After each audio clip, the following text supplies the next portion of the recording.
మాజీ క్రికెటర్ అంబటి రాయుడు వచ్చే ఎన్నికల్లో పోటీ చేయడమేమో కానీ ఆయన ఇస్తున్న పొలిటికల్ ట్విస్టులు మాత్రం తెగ పాపులర్ అవుతున్నాయి.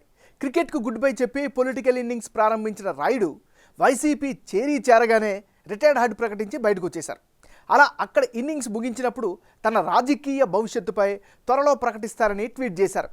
అది జరిగి రోజులు గడవకుండానే లేటెస్ట్గా జనసేనాని పవన్ కళ్యాణ్తో భేటీ అయ్యారు. దాంతో ఆయన జనసేన టీంలో చేరి సెకండ్ ఇన్నింగ్స్ ప్రారంభిస్తారు అన్న ఊహాగానాలు చెలరేగబోతున్నాయి.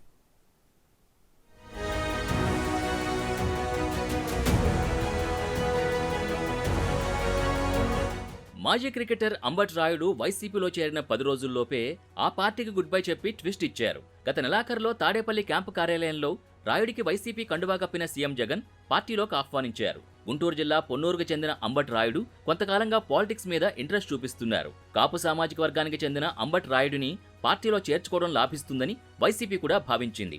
అలాంటిది పార్టీలో చేరిన రోజుల వ్యవధిలోనే అంబటి రాయుడు రిటైర్డ్ హెడ్ ప్రకటించి వైసీపీ టీంలో నుంచి బయటకు వచ్చేశారు.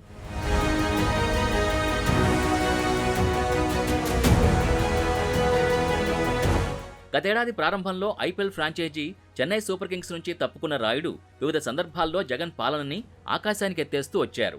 ఈ క్రమంలోనే గత నెల డిసెంబర్ 28న జగన్ సమక్షంలో వైసీపీలో జాయిన్ అయ్యారు. ఆయనకి గుంటూరు ఎంపీ సీటు లేదా పొన్నూరు ఎమ్మెల్యే టికెట్ ఇస్తారన్న ప్రచారం జరిగింది.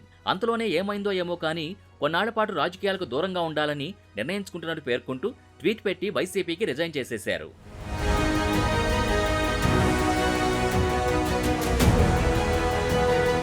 కొన్నాళ్లు రాజకీయాలకు దూరంగా ఉంటానని ప్రకటించిన అంబటి రాయుడు తాజాగా జనసేన అధినేత పవన్ కళ్యాణ్తో సమావేశమవడం ప్రాధాన్యత సంతరించుకుంది. దాంతో కాపు సామాజిక వర్గానికి చెందిన అంబటి రాయుడు సామాజిక వర్గ లెక్కలతో జనసేనలో చేరే అవకాశాలు కనిపిస్తున్నాయి. వైసీపీ నుంచి గుంటూరు లోక్సభ అభ్యర్థిగా పోటీ చేయాలని అంబటి రాయుడు భావించినప్పుడు టికెట్పై వైసీపీ క్లారిటీ ఇవ్వలేదు. సరిగ్గా రాయుడు వైసీపీలో చేరిన కొన్ని రోజులకే నరసరావుపేట వైసీపీ ఎంపీ లావు కృష్ణదేవరాయల్ని గుంటూరు షిఫ్ట్ అవ్వమని పురమాయించారు జగన్. కృష్ణదేవరాయలు దానికి సిద్ధంగా లేకపోయినా తనకు మాత్రం గుంటూరు టికెట్ దక్కదని భావించారో ఏమో రాయుడు ఆ పార్టీని వదిలేశారు.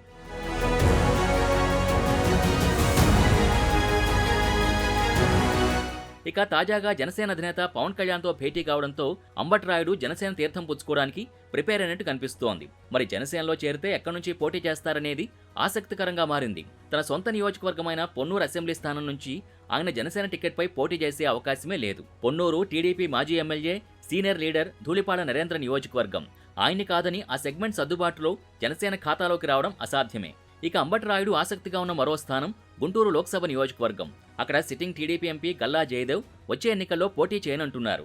దాంతో టీడీపీలోనే దిగ్గజ నేతలు ఆ టికెట్ కోసం పోటీ పడుతున్నారు. ఇలాంటి పరిస్థితుల్లో జనసేనలో చేరితే అంబటి రాయుడు ఇన్నింగ్స్ ఎలా ఉంటుందో చూడాలి.